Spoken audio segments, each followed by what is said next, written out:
Hello everyone, today I'm going to talk about the Digital Nomad Visa for Portugal.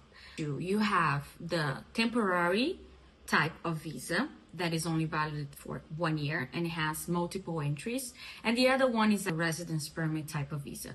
This visa is valid for just 4 months, which is the time that you have to relocate to the country. The one that is a residence type is divided in two parts. The first part is that you need to apply on your country or where you have legal residency. The second part is after you already relocated to Portugal, you have to go to IMA to request your residence permit. The digital nomad is intended for people that have any type of work relation with a company that's not based in Portugal. For instance, you can have a working contract or you can provide service for a company that is based on a different country.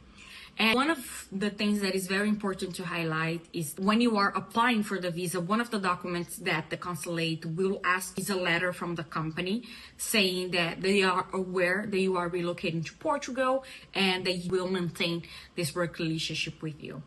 The income requirements is 4 times the minimum wage. 2025, it's 870 euros. The total amount that you need to show that you have been receiving for at least the last 3 months is 3,480 before actually applying for the visa. Other than that, this is not exactly mandatory because one of the ways of proving the means of subsistence is with the working contract or providing service contract. But I always recommend my clients to show that as well. How they do the mathematics is they consider the minimum wage and they multiply this amount by 12, which is 10,440 euros. This is not a legal requirement, but I always like to show to the consulate because it proves they have more than enough means to maintain yourself for at least a year. And there are other requirements as well. For instance, travel insurance, and accommodation here. And it's very important to make sure that you know the requirements for your country because that may differ a little bit. Another point that is very important is the tax implications.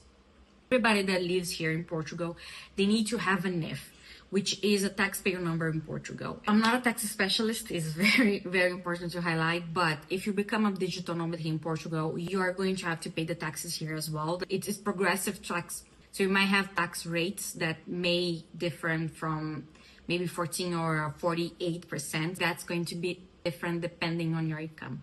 So one thing that I always recommend to my digital nomad clients, it's also to have a consultation with either a tax lawyer or an accountant as well.